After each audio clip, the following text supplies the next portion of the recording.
कई घंटों से एक जरूरी फोन कॉल का इंतजार करते करते वह पूरी तरह थक चुका था। आंखों में नींद थी, लेकिन जिम्मेदारी उसे सोने नहीं दे रही थी। तभी उसकी साथी कमरे में आती है। उसे देखकर वह कहता है, अच्छा हुआ तुम आ गई। मैं बहुत नींद में हूं। क्या तुम मुझे 2 घंटे बाद जगा सकती हो? लड़की हैरान होकर पूछती है, तुम क्या कर रहे हो? वह जवाब देता है, मैं एक फोन कॉल का इंतजार कर रहा हूं।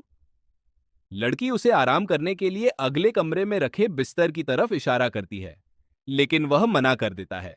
वह कहता है, अगर मैं बिस्तर पर सो गया तो शायद समय पर नहीं उठ पाऊंगा, इसलिए यहीं फोन के पास रहना बेहतर है। घंटी बजेगी तो मेरी नींद खुल जाएगी। पिछले 2 घंटों से वह उसी जगह बैठा था, सिर्फ उस एक कॉल के इंतजार में। उसकी मेहनत और समर्पण देखकर लड़की मुस्कुरा देती है, लेकिन उसे पूरा यकीन था कि अगले 2 घंटों में फोन नहीं बजेगा। फिर भी अपने कर्तव्य से दूर जाने का सवाल ही नहीं था। कभी कभी किसी इंसान की असली ताकत उसके बड़े कारनामों में नहीं, बल्कि अपनी जिम्मेदारियों के प्रति उसके अटूट समर्पण में छिपी होती है। घंटे बाद वह लड़की वापस कमरे में आती है। सामने वही एजेंट सोफे पर गहरी नींद में सोया हुआ था। फोन का इंतजार करते करते आखिरकार उसकी आंख लग गई थी। लड़की कुछ पल उसे चुपचाप देखती है। उसके चेहरे पर थकान साफ दिखाई दे रही थी, जैसे कई दिनों से उसने ठीक से आराम ही ना किया हो। वह धीरे से उसके पास बैठती है, पहले उसे जगाने की कोशिश करती है, लेकिन फिर रुक जाती है। शायद उसे एहसास हो जाता है कि इस इंसान को अभी नींद की ज्यादा जरूरत है। वह उसके बगल में बैठकर इंतजार करने लगती है। मिनट बीतते हैं, फिर घंटे, लेकिन एजेंट की नींद नहीं खुलती। कुछ देर बाद वह बुदबुदाता है, बस 10 मिनट और। लड़की हल्का सा मुस्कुराती है और कहती है, 1 घंटे पहले भी तुमने यही कहा था। मुझे तो अब भूख लगने लगी है। नींद और जागने के बीच झूलता हुआ एजेंट फिर करवट बदलता है। उसकी पकड़ अनजाने में लड़की के कोट पर जा पड़ती है, जैसे कहीं वह भी उसे छोड़कर न चली जाए। इस पल में कोई बड़ा संवाद नहीं है, कोई वादा नहीं है, लेकिन दोनों के बीच की खामोश मौजूदगी बहुत कुछ कह जाती है। कभी कभी किसी का साथ सिर्फ बातें करने में नहीं, बल्कि उसके पास चुपचाप बैठे रहने में होता है। और शायद यही रिश्ता धीरे धीरे गहरा बनता है। आंखें आत्मा की खिड़की होती हैं। जब मैं थोड़ा आराम कर लूंगी तब घर फोन करूंगी। मेरी बहनों ने कहा था, अगर तुम जाना चाहती हो तो हम तुम्हें नहीं रोकेंगे। मैं सोच रही थी कि मेरे इस फैसले के बारे में सुनकर वे क्या कहेंगी। आखिर मैं अब इतनी बड़ी हो चुकी हूं कि अपनी जिंदगी अपनी मर्जी से जी सकूं। मुझे रोमांच से डर नहीं लगता। घर में नौकर हर काम कर देते थे। हर समय कोई ना कोई समझाता रहता था, अपनी छड़ी मत भूलना, वहां मत जाना, इधर खतरा है। लेकिन अब मैं आजाद थी। कोई मुझे यह बताने वाला नहीं था कि क्या सुंदर है और क्या नहीं। मैं इस शहर को खुद महसूस करना चाहती थी, उसे जानना चाहती थी। अचानक किसी से टकराकर मेरे मुंह से एक चीख निकल गई। तभी एक आदमी की आवाज सुनाई दी। उसने कहा, अच्छा हुआ कि तुम मुझसे टकरा गईं, लेकिन किसी अनजान इंसान के पीछे चल पड़ना ठीक नहीं होता। मैंने मन ही मन सोचा, क्या लोगों की आवाजों पर भरोसा नहीं किया जा सकता? उसे चिंता करने की जरूरत नहीं थी। मेरे कान बहुत अच्छे हैं। उसकी आवाज कभी मेरे पैरों के पास से सुनाई देती तो अगले ही पल ऐसा लगता जैसे आसमान से आ रही हो। उसकी आवाज नरम और गर्म थी, जैसे ऊन का कोई मुलायम कंबल। उसके शरीर से तंबाकू की हल्की सी खुशबू आ रही थी। शायद उसे लगा था कि मैं घर से भागकर आई हूं और मुझे खुद भी नहीं पता कि मुझे कहां जाना है। लेकिन बात ऐसी नहीं थी। मैं बस गाड़ी में बैठे बैठे थक चुकी थी। मैं कुछ देर अपने पैरों पर चलना चाहती थी, इस शहर को खुद महसूस करना चाहती थी। शाम की खामोशी में दो लोग एक बेंच पर बैठे बातें कर रहे हैं। पुरुष मुस्कुराते हुए कहता है, तुम जानती हो, कभी कभी ये समझना मुश्किल होता है कि कोई सच में सो रहा है या सिर्फ सोने का नाटक कर रहा है। महिला हल्की हैरानी से पूछती है, अच्छा? वह जवाब देता है, हाँ, और यही मेरी खासियत है। महिला संतोष से कहती है, ये तो अच्छी बात है। फिर वह गंभीर होकर जोड़ती है, क्योंकि अगर कोई तुम्हें सोया हुआ समझकर हमला करने की कोशिश करे। पुरुष उसकी बात पूरी होने से पहले ही आश्वस्त करता है, मैं ऐसा कभी नहीं होने दूंगा। न खुद करूंगा और न किसी और को करने दूंगा। महिला उसकी ओर देखती है। कभी कभी समझना मुश्किल होता है कि तुम मजाक कर रहे हो या सच बोल रहे हो।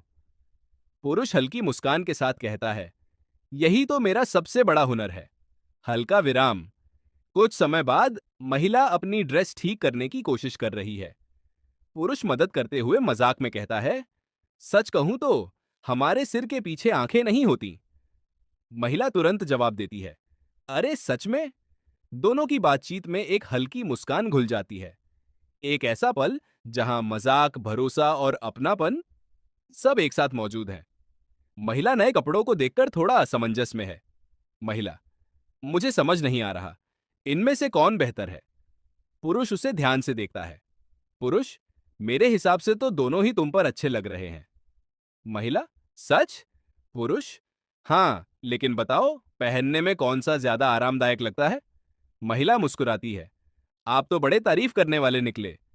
फिर वह एक अनुरोध करती है, तो क्या आप इसे मुझ पर पहनाकर देख सकते हैं। पुरुष, जरूर, सीधे खड़ी हो जाओ। पुरुष कुर्सी से उठता है और पूरी गंभीरता से फिटिंग देखने लगता है। पुरुष, अपने हाथ ऊपर करो।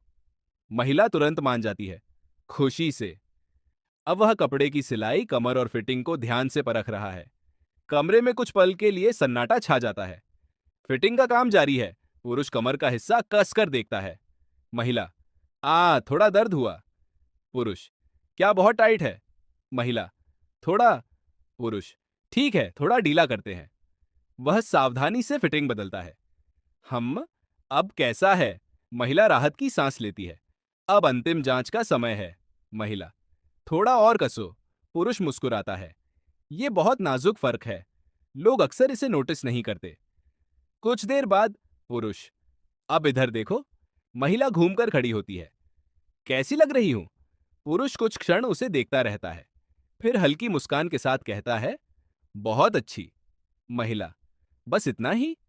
पुरुष, नहीं, सच कहूं तो ये वाकई बहुत खूबसूरत लग रहा है। महिला के गाल हल्के गुलाबी हो जाते हैं। पुरुष हंसते हुए कहता है, इन गुलाबी गालों के साथ तो और भी ज्यादा। महिला शर्माकर जवाब देती है, जनाब, आप मजाक कर रहे हैं। व्यक्ति अपने मुंह में सिगरेट दबाए हुए उसे जलाने की कोशिश कर रहा है। तभी पास से एक महिला का हाथ उसकी तरफ बढ़ता है। महिला उस व्यक्ति के कंधे पर हाथ रखती है और उसे सिगरेट जलाने से रोकती है। वह व्यक्ति हैरान होकर उसे देखता है। महिला कहती है, ध्यान रखो, यह खतरनाक है। महिला फिर पूछती है, तुम सिगरेट जलाने की कोशिश कर रहे हो ना। व्यक्ति हैरान होकर पूछता है, तुम्हें कैसे पता चला। मैंने तो अभी अपना लाइटर जलाया भी नहीं। महिला मुस्कुराते हुए अपनी उंगली अपने होठों के पास ले जाती है। अगले छोटे हिस्से में ऊपर से दिखाया गया है कि वह महिला उस व्यक्ति से उसका सिगरेट और लाइटर छीन लेती है और व्यक्ति नीचे झुककर उससे मिन्नतें कर रहा है। महिला कहती है, लेकिन इसकी खुशबू पहले से ही बहुत तेज है, मुझे बस पता चल गया। महिला कहती है, तुम काफी चेतावनी दे रहे हो। जब व्यक्ति गिड़गिड़ाता है, अरे यार प्लीज सिर्फ एक। महिला साफ मना करते हुए कहती है, नामंजूर, आज के लिए इसे जब्त किया जाता है, लाइटर को भी। महिला अपना हाथ आगे बढ़ाती है और व्यक्ति मजबूरी में अपनी सिगरेट उसके हाथ में सौंप देता है। व्यक्ति फिर से मिन्नत करता है, जस्ट वन। महिला सख्ती से कहती है, नो, नहीं। महिला उस व्यक्ति के गाल पर धीरे से थपकी देती है, टैप करती है और मुस्कुराते हुए आगे बाहर जाती है। व्यक्ति भी मुस्कुराने लगता है, क्योंकि भले ही उसे सिगरेट न मिली हो, लेकिन महिला का यह अंदाज उसे पसंद आता है। महिला आगे बाहरते हुए कहती है, ठीक है, तुम्हें जो रखना है रखो। व्यक्ति मुस्कुराते हुए मन में सोचता है, या धीरे से कहता है, मुझे मेरा नशा स्लैश सुकून पहले ही मिल गया। दोस्तों, वेल मांगा के सीन नंबर 6 में आपका स्वागत है, जिसका टाइटल है क्लोथ्स आयरन। कहानी की शुरुआत होती है जब हमारी लेडी बिना बताए लड़के के कमरे में दाखिल होती है। वो दरवाजा खटखटाते हुए कहती है, मैं बस अभी अभी आई हूं, मैंने नॉक भी किया था। अरे क्या कोई है यहां। तभी उसे कमरे में एक सोंधी सी खुशबू आती है। वो अपनी नाक सिकोड़ते हुए कहती है, उम्मीद है तुम नहा नहीं रहे थे, क्योंकि यहां से साबुन की खुशबू आ रही है। तभी पीछे से आवाज आती है, हाँ, बस अभी अभी नहाकर निकला हूं। ये सुनते ही लड़की के होश उड़ जाते हैं। वो तुरंत अपना चेहरा छिपाती है और सोचती है, ओ गॉड, क्या मुझे पीछे मुड़ जाना चाहिए? और भाई, अगले ही पल लड़का बिना शर्ट के सिर्फ सिर पर तौलिया लपेटे उसके सामने आ खड़ा होता है और बड़े आराम से कहता है, अरे बैठो ना। लड़की तो शर्म के मारे पानी पानी हो जाती है। वो सोफे पर मुंह छिपाकर चिल्लाती है, थोड़ी तो शर्म करो, अपनी यूनिफॉर्म जल्दी से पहन कर आओ। लेकिन हमारा हीरो भी कम नहीं है। वो मजे लेते हुए कहता है, ओहो, अगर इतना बोल ही रही हो तो कम से कम थोड़ा शर्मा तो लो। इसके बाद इस मांगा के कुछ बेहद खूबसूरत आर्टवर्क्स दिखाए गए हैं, जहां कभी ये दोनों एक दूसरे को पीछे से गले लगाते हैं, कभी एक छोटे से फोन बूथ में वक्त बिताते हैं, तो कभी सीढ़ियों पर हमारा हीरो अपनी लेडी लव को गोद में उठा लेता है। इनके बीच का यह साइलेंट रोमांस सच में दिल छू लेने वाला है। Scene 7, early morning stimulus. कहानी की शुरुआत होती है एक खूबसूरत सुबह से। हमारा मैन लीड ऑफिसर अपने काम पर लग चुका है और केतली से चाय या कॉफी कप में डाल रहा है। तभी अचानक एंट्री होती है एक नई ग्लैमरस लेडी की। वो चिल्लाती है, ओहो, तुम लोग इतनी सुबह सुबह ही काम पर लग गए, गुड लक बच्चों। तभी हमारा ऑफिसर मुड़कर उसे देखता है। उसकी आंखों में वही हमेशा वाला कड़क और सीरियस लुक है। वो लेडी आकर कहती है, हेलो डार्लिंग, क्या तुम्हारे पास कोई संतरा ऑरेंज है? ऑफिसर बिना किसी इमोशन के सीधे मना कर देता है, नहीं। वो लेडी शिकायत करते हुए कहती है, तो अपने बार में जाकर खाओ ना। वो कहती है, पर वहां तो कुछ बचा ही नहीं है। अब यहां आता है कहानी में ट्विस्ट। वो ग्लैमरस लेडी वहां सोफे पर बैठी हमारी प्यारी फीमेल लीड, जो अंधी है और हमेशा शांत रहती है, के पास जाती है और उसे हेलो कहती है। हमारा ऑफिसर दूर काउंटर से ये सब देख रहा होता है। तभी अचानक वो लेडी झुकती है और हमारी फीमेल लीड को सीधे होठों पर किस किस कर लेती है। भाई साहब, यहां पर हमारे ऑफिसर के होश उड़ जाते हैं। बैकग्राउंड में देखो, पूरा रेड और ब्लैक स्टार वाला शॉक लगा है उसे। उसका गुस्सा 7वें आसमान पर है और उसका ध्यान भटकने की वजह से काउंटर पर रखी चाय कप से बाहर गिरने लगती है। पर उसका ध्यान सिर्फ उन दोनों पर है। वो लेडी हंसते हुए कहती है, बाय द वे, मुझे लगा तुम मुझसे किस मांग रही थी डार्लिंग।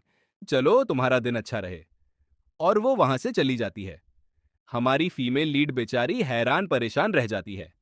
तभी ऑफिसर का एक साथी ऑफिसर वहां आता है और गिरती हुई चाय को देखकर कहता है, हे, क्या चल रहा है? तुम्हारी चाय बाहर गिर रही है। वो मजे लेते हुए कहता है, हम, अगर तुम इसे नहीं पी रहे तो मैं ले लेता हूं।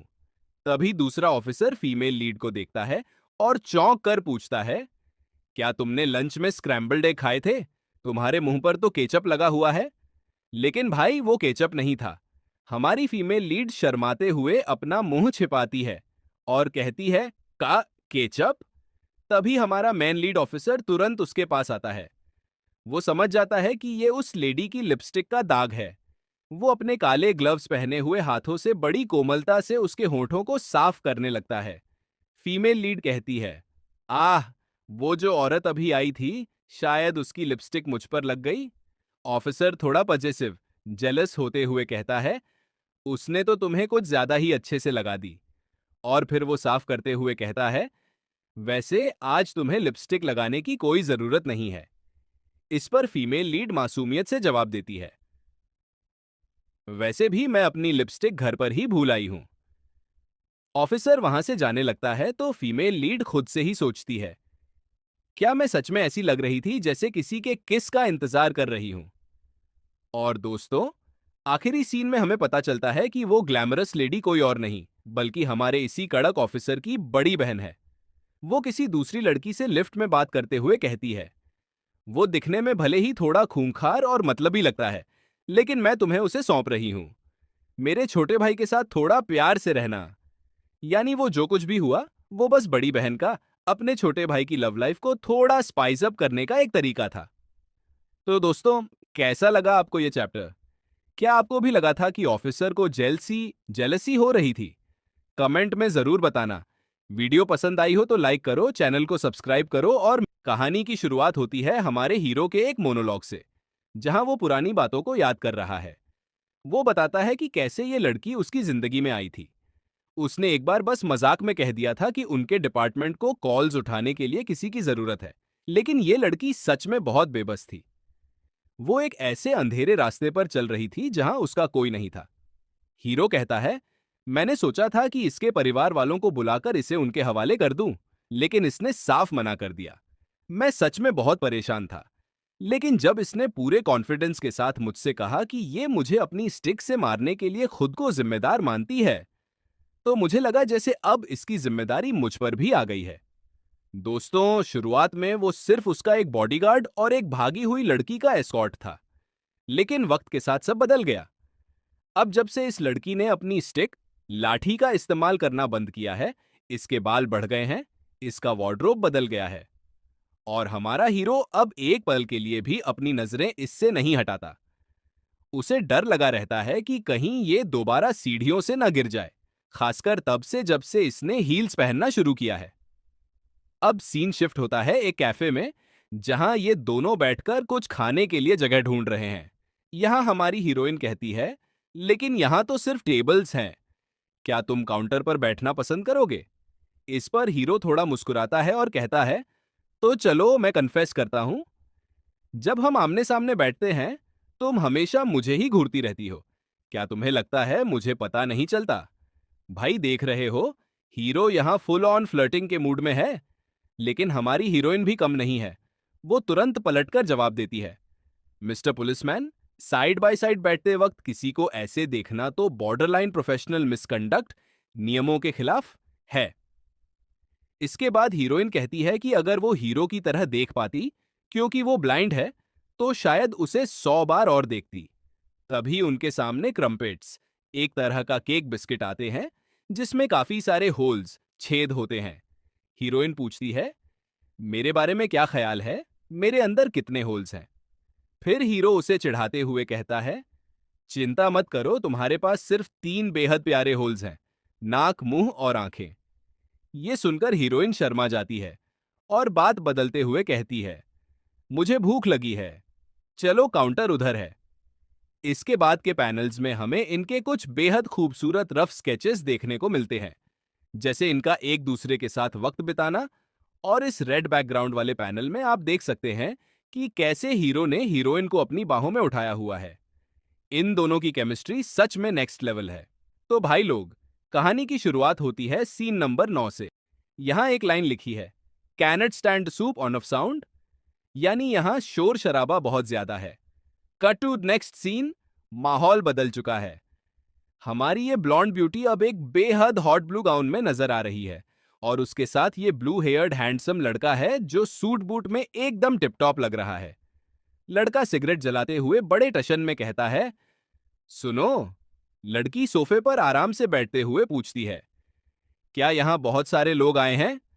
लड़का सिगरेट का कश लेते हुए कहता है, तुम खुद देख लो, तुम्हारे हिसाब से यहां कितने लोग होंगे? लड़की थोड़ा नखरे वाले अंदाज में जवाब देती है, अगर मैं गिनने बैठी ना तो मुझे सुबह हो जाएगी। यानी भाई साहब, पार्टी में पैर रखने की भी जगह नहीं है, भयंकर भीड़ है। अगले ही पल लड़का थोड़ा हैरान होकर कहता है, वाह, मुझे लगता है हमारे बॉस के बहुत सारे दोस्त हैं। भीड़ और शोर से परेशान होकर वो आगे कहता है, सच में यहां बहुत ज्यादा चहल पहल है। लड़की कहती है, हाँ बहुत ज्यादा। तभी अचानक कोई पीछे से आकर लड़के का हाथ पकड़ता है और कहता है, प्लीज मुझे माफ करना, एक्सक्यूज मी, और वो लड़के को अपने साथ ले जाता है। अब हमारी मैडम सोफे पर अकेली रह जाती है। लड़के के जाने के बाद लड़की अकेले सोफे पर बैठ जाती है। पहले वो अपना हाथ गाल पर रखकर सोच में डूब जाती है, फिर वो दोनों हाथों से अपना चेहरा छिपा लेती है। साफ दिख रहा है कि वो इस शोर शराबे और पार्टी से पूरी तरह पक चुकी है और वहां से भागना चाहती है। वो बस आंखें बंद किए शांति का इंतजार कर रही है। तभी अचानक वही हैंडसम लड़का वापस आता है, उसके कंधे पर हाथ रखता है और थोड़ा झुककर पूछता है, एक्सक्यूज मी। लड़का उसके पास बैठता है और उसकी फिक्र करते हुए पूछता है, क्या तुम कुछ खा पी रही हो या कुछ लोगी? लड़की एकदम तंग आकर चिल्लाते हुए कहती है, हाँ, मुझे यहां से निकलना है। लड़का उसका हाथ पकड़ता है और एक परफेक्ट जेंटलमैन की तरह प्रपोजल रखता है। तो क्यों ना हम यहाँ से किसी शांत जगह पर चलें? लड़की तुरंत मान जाती है। गॉट इट, समझ गई। लेकिन ट्विस्ट यहाँ है। वो उठ खड़ी होती है और कहती है, मैं घर जाना चाहती हूँ, वो भी पैदल। लड़का थोड़ा हैरान होता है, लेकिन वो अपनी कार के बारे में सोचने लगता है। लड़की उसका हाथ खींचते हुए दोबारा जोर देकर कहती है, मैंने कहा ना, मैं भी घर पैदल ही जाना चाहती हूँ।